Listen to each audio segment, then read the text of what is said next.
Adaptation can be a dicey proposition.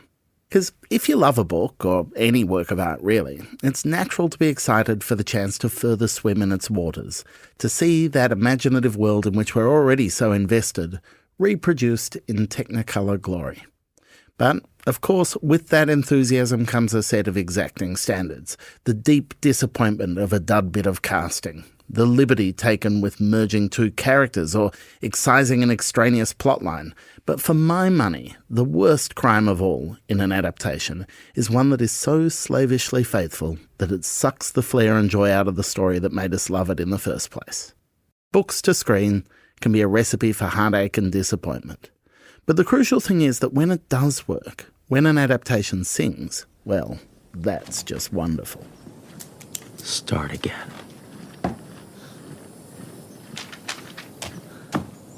I am a spy, a sleeper, a spook, a man of two faces.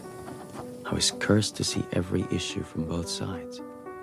I was a communist agent implanted in the South. That's the opening scene from the recent HBO series The Sympathizer, which is based on Viet Thanh Nguyen's brilliant 2015 Pulitzer-winning novel of the same name. It's historical fiction meets spy thriller meets blackly funny exploration of the colonial experience. And it's not surprising it makes for great TV. To my mind, this is an adaptation that gets it right. Now, as new audiences discover Viet's work through the TV show, he's released his first memoir. It's called A Man with Two Faces. And, as in his fiction, he's still a man with an eye on the best story. This time around, though, the whole thing cuts closer to the bone. I'm Michael Williams, and this is Read This, a show about the stories we love, the books behind them, and the stories behind them.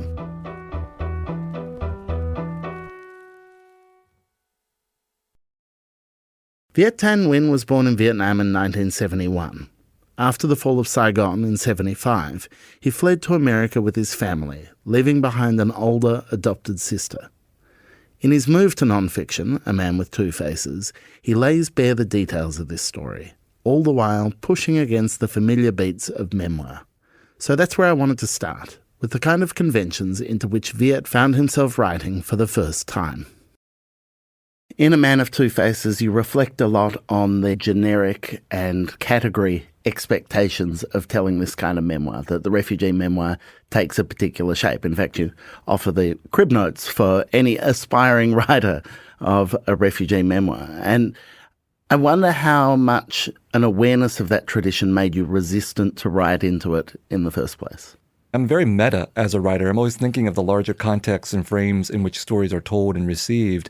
Because obviously, many of us who are storytellers have deeply held, passionately felt stories that we want to tell. And yet we confront audiences that are themselves inundated with prejudices and preconceptions about certain historical events, such as, in my case, the Vietnam War or the immigrant or refugee experience.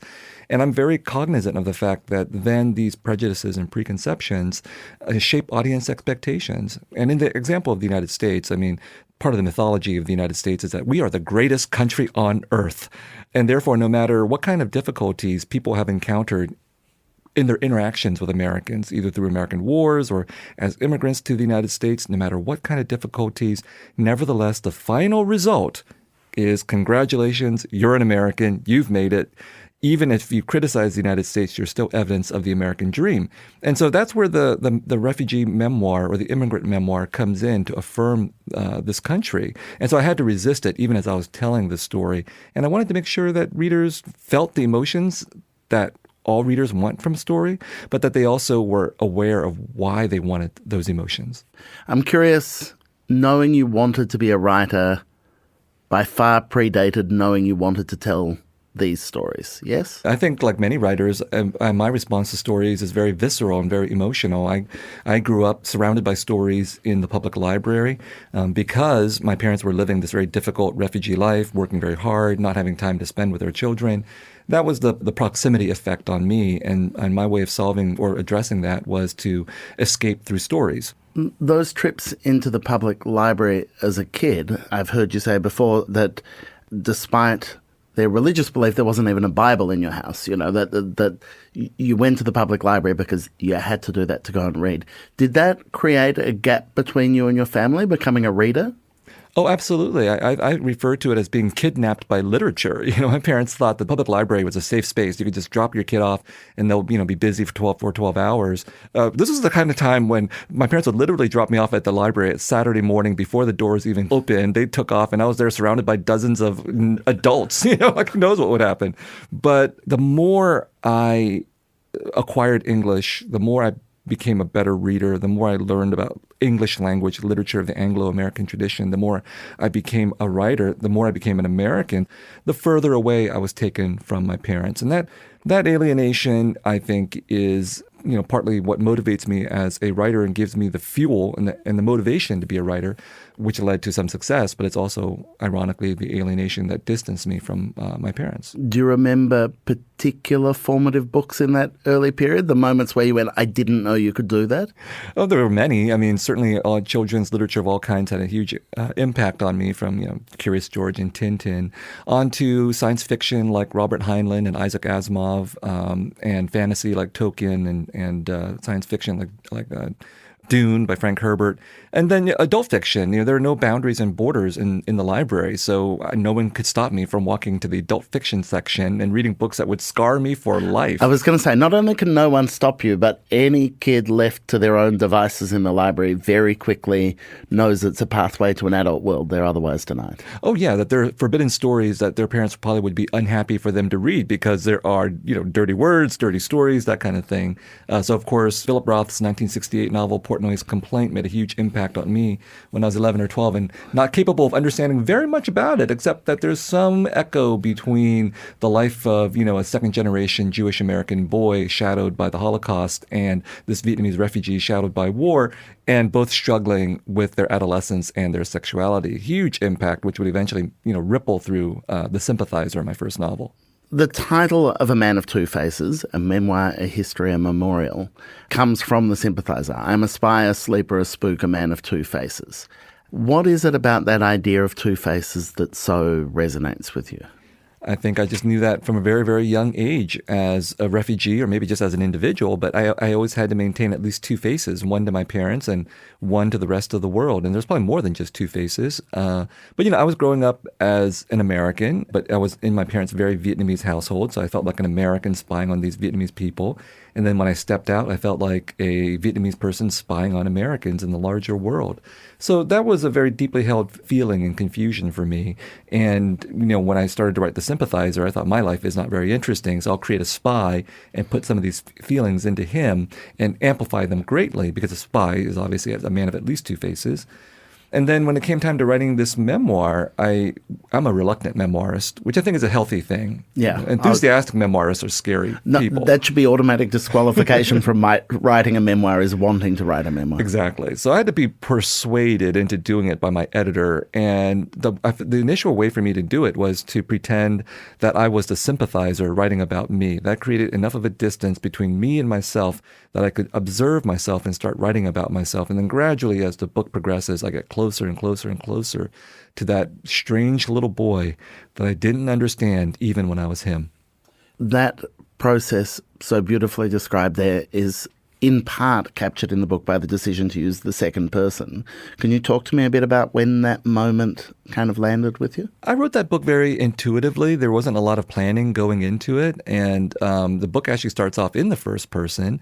But by the end of the first chapter, I recount something that really happened, obviously, to my parents, which is on Christmas Eve when I was about 9 years old. We were at home, my brother and I was watching cartoons, and then my brother got a phone call, and when he put it down, he said, "Mom and Dad have been shot." They ran a grocery store, and that's what happened that night. And I had no reaction to that. I think I was in a state of shock. And my brother said, "What's wrong with you?" And I think at that point, I thought, what is wrong with me? And I never stopped thinking, what is wrong with me, for many, many decades. And at that point, with my brother saying you, I switched as a writer into the you, the second person. And I'd spend the next, 2/3 of the book investigating you until I got close enough that the you became I, again, by the last third of the book. It's a beautiful and very affecting choice in the context of the book. But of course, what's clear is that, that incident, getting the call, your parents have been shot, in many stories might be a foundational trauma, whereas for you, 5 years before that, you had the refugee experience. You'd been separated from your parents and your siblings. That bed of trauma sat already underneath that. It's hardly surprising that 9-year-old you had nowhere to place those feelings. I think growing up, these things were normal. I mean, I thought, well, it happens to everybody. And in fact, I think it happened to a lot of refugees. And knowing what I knew from Vietnamese refugee stories, I felt that there was nothing, again, unusual about my life. It was only talking to people who are not refugees and telling them some of these stories and seeing the looks of incomprehension on their faces, like, wow, did you live through these kinds of things? That I gradually understood that these were, in fact, fairly traumatic experiences. But myself, and maybe like many other refugees, I survived by pretending everything was normal and moving forward and not looking back, normalizing those experiences. And so it would take decades for me to understand that, in fact, they probably did have a big impact on me. I remember meeting my future wife for the first time, and we started dating. And at one point I told her, I think I'm pretty well adjusted. And she said, no, you're not. That's what we need from the people who love us, is a bit of honesty about where our self-delusion kicks in. Mm-hmm. And beyond self-delusion, also where our performance kicks in. I mean, part of being a man of two faces is not just having to assimilate these fractured kind of internal senses of self, but it's also about the idea of how we perform being a good refugee, a good migrant, a good citizen, a good member of the community. And the expectations around that performance are pretty acutely defined. And I think that's where the theme of having many faces continues, for me personally, but I think also for many immigrants, refugees, outsiders to any society. We know that we have to put on performances, as you said, multiple faces depending on the context. So one role for my parents, one role for the Vietnamese community, one role for my professional life as a professor and as a writer. And so I'm always wearing masks, trying to calculate how much to reveal of myself to different people, depending on different contexts. It's a survival strategy. It's a method of negotiation for anyone who feels different in some way. And that resonates very acutely with the necessary masks that a spy has to wear, as in the Sympathizer, but also a writer. I think myself as a writer, I'm also wearing masks because I'm also trying to constantly observe people. And in order to do that, I have to get a little bit closer to them, make them feel comfortable with me. So that's always there in my toolkit, these pretensions and performances. I also know that you're not terribly compelled by the idea of authenticity, that authenticity to your mind is a distraction as an obsession. In some ways, authenticity is inevitable, obviously, and there's a real need for it, and I understand that. And sometimes authenticity is crucial. Like if I want to find the best Vietnamese food in Melbourne, I believe in authenticity at that point. But I grew up with this sense that I was inauthentic. Americans would see me as not being American, some of them. Vietnamese people would not see me as being Vietnamese enough. And one logical reaction to that is to desperately desire to belong, to be included, to feel authentic. So I understand that. My reaction was to be distrustful of authenticity. So even when I went back to Vietnam for the first time, some 27 years after I'd left it, I did not go back with the expectation that on returning to Vietnam, I would somehow become 100% Vietnamese and be restored to the motherland. I was very skeptical. And in fact, that was true. Like I did not feel more authentically Vietnamese. In fact, when I go to Vietnam and I speak Vietnamese, one common response is that people will say, "You speak such good Vietnamese for a Korean." And so my own authenticity is to be authentic to my inauthenticity. And I think that's a powerful position for a writer to be in, is to be distrustful of these notions that are so motivating to many individuals, but also to nations. And nations committed to authenticity can be very dangerous entities. When we return, Viet expands on the idea of alienation and how proximity to history, as well as distance, make for a more powerful story. We'll be right back.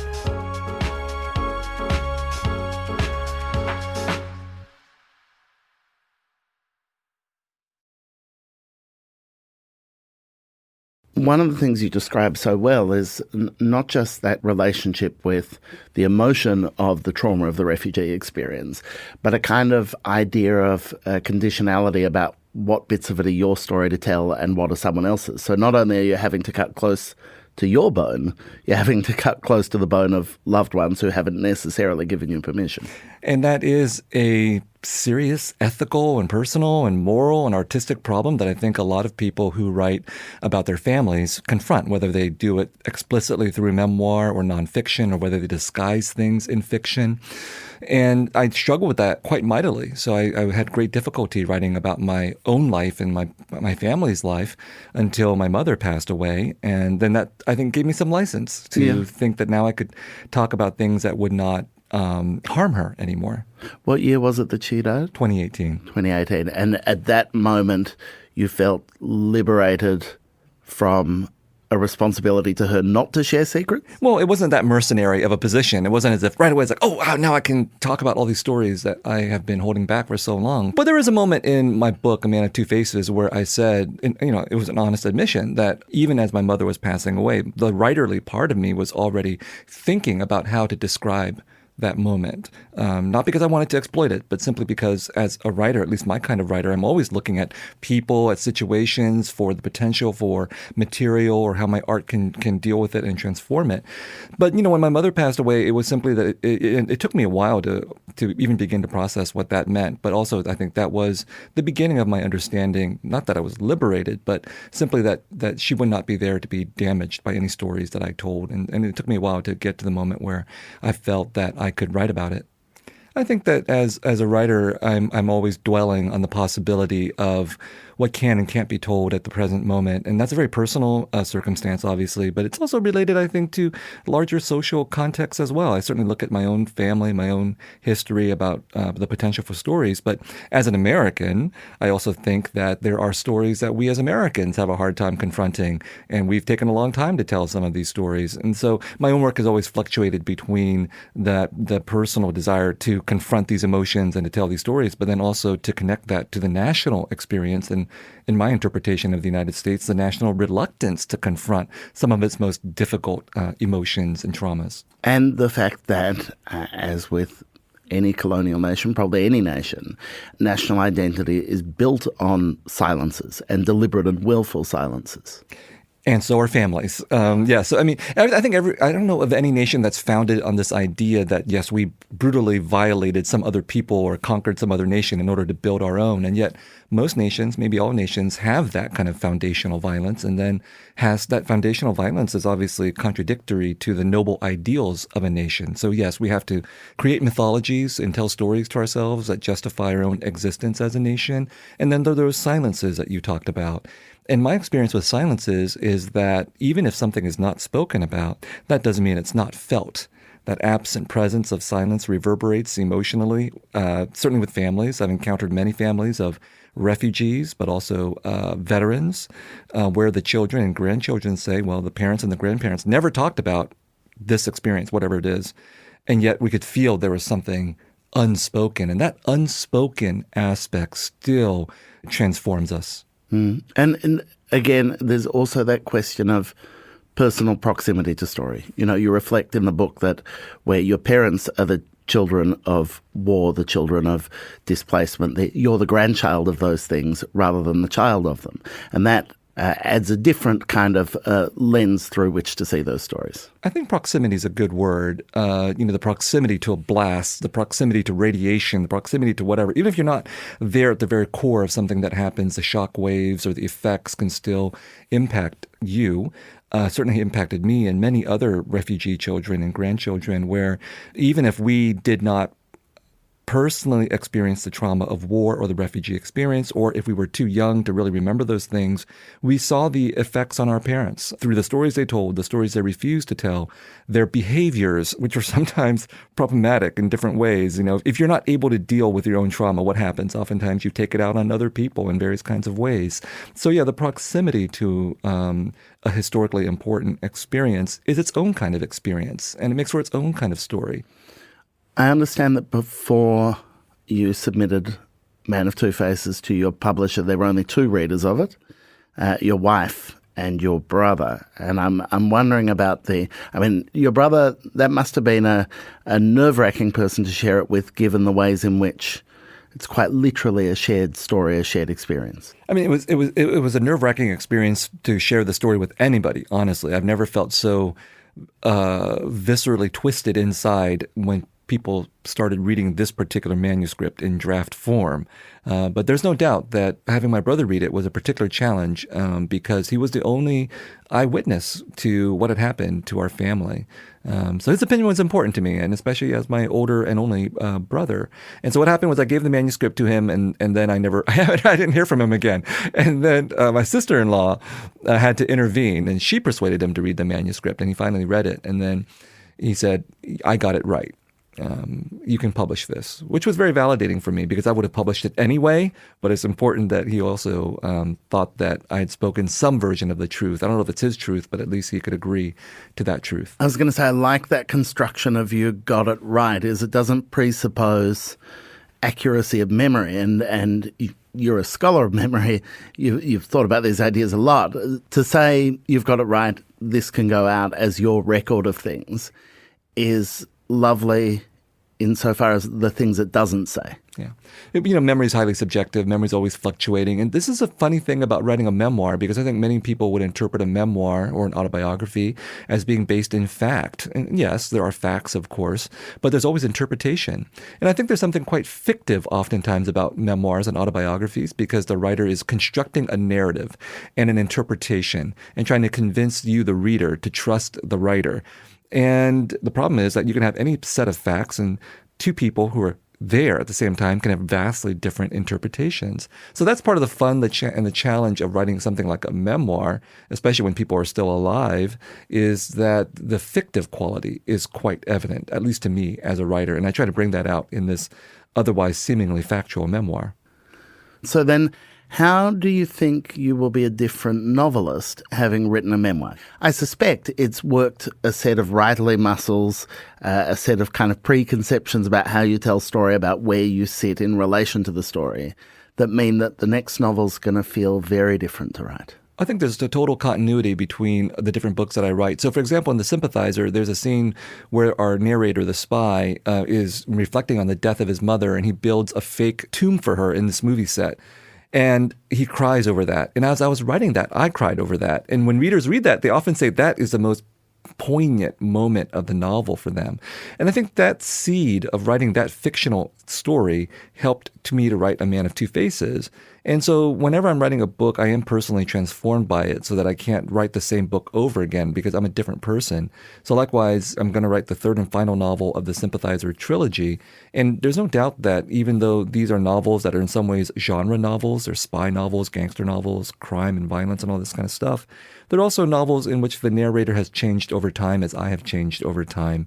So there will be something different about the third novel. I have some ideas, which I can't tell you about, but he's definitely a very different person as I'm a very different writer. Do you find the trappings of genre, of the spy novel, the gangster novel, the crime thing, a useful kind of framework with which to confound expectation? You know, we think about genre writing as being about rewarding expectation for readers. But I think part of what's so wonderful about what you do in that space is you take all the various rubrics that readers expect and offer it to them not quite as they might anticipate. I think the most conventional genre stories are bound by the conventions of the genre, which is about plotting and formal expectations and things like that. And that's very rewarding because I love to read those things too. And it's like watching a game. You know what the rules are from the very beginning, and then you enjoy the variations that result. But in books like The Sympathizer and its sequel, The Committed, these are definitely genre novels, as you say, but there's multiple genres working in them. So they're not just spy novels or crime novels. They're also immigrant or refugee novels, and they're also philosophical novels, historical novels, political novels, novels of ideas. All these different genres are circulating in them, and once that happens, then the expectations can be confounded. And I think that that mixture is born out of my own personal sense of myself as being a mixture. And literary genre functions in much the same way as any tradition, any kind of social construct as well. These are the stories we tell ourselves again and again in the same way for reassurance, for whatever. The emotion in your work that I respond to so often is the anger in it. Like these are clearly books driven by a sense of wanting to hold something to account and maybe wanting to leave the reader a little bit furious. Oh, yeah. I think that my identity as a writer is inseparable from the fact that when I went to school at UC Berkeley, the University of California at Berkeley, I became a very angry person because all of a sudden, all of this history about being an Asian immigrant, Asian American, being an American was suddenly revealed to me that I'd never known before. And that sense of anger, I think, has always stayed with me. But and let me qualify that by saying I think it's a righteous anger. It's not a hateful anger. I think there's distinctions.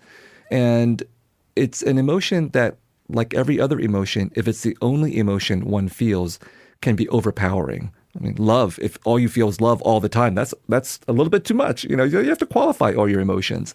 But anger is no doubt there. And sometimes it's very hot. But most of the time, I think of it more as a pilot light. I keep it lit so that when I need it, when I really need it, I can turn it up for the right occasion and the right moment, whether it's some event happening in the world or whether it's demanded by the story of the novel. And if readers are infuriated at certain points, that's good. And then I try to make things easier for them by telling a joke. You're a very funny writer in ways that definitely offer a tonic to some of those more grief-stricken moments. Yeah, and of course, telling a joke to alleviate the tragedy and so on goes back at least to Shakespeare, probably further back. So tried and true method. I do love your account of your adopted sister who you were separated from and who had to stay behind. One of the reasons your mother claimed to know that she was adopted was because she knew how to have a good time and you and your brother didn't?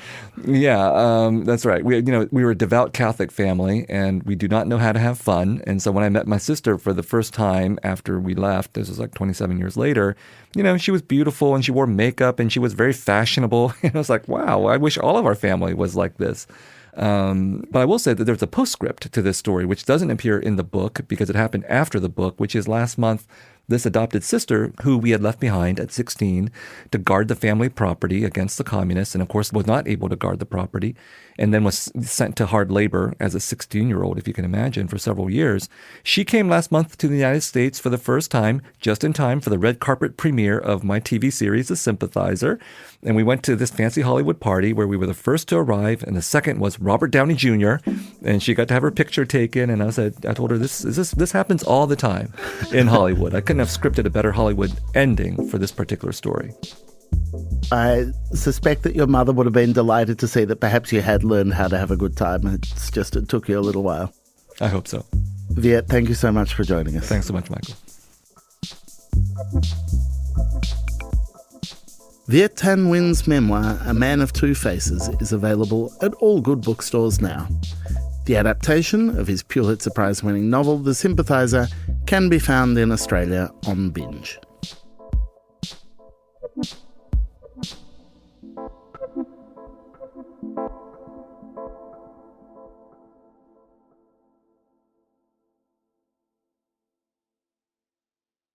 Before we go, I wanted to tell you what I've been reading this week, and it won't have escaped your attention that the world is going to hell in a handbasket. You're probably not looking for more depressing stuff to read, but the new quarterly essay, Highway to Hell, Climate Change and Australia's Future, is an essential read, unfortunately. It's by climate scientist Joëlle Gergis, and she does an amazing job of summing up what the climate crisis means for Australia and what the cost of political and individual inertia is. Reading is a very small step towards doing something for the planet, but a worthwhile one nonetheless. You can find these books and all the others we mentioned at your favourite independent bookstore. Next week on Read This, I'm joined by Leslie Jamison talking about her new memoir, Splinters, and the ways in which being raw on the page can be misunderstood. So I think that there are all sorts of ways that women writing from life, the writing gets treated as somehow less shaped by craft, intentionality, artistry, when often I find that my artistry is most challenged, that I have to bring everything I have as an artist to that work that is about the closest and most personal experiences that I've had. Read This is produced and edited by Clara Ames. Mixing and original compositions by Zoltan Fetcher. Thanks for listening. See you next week.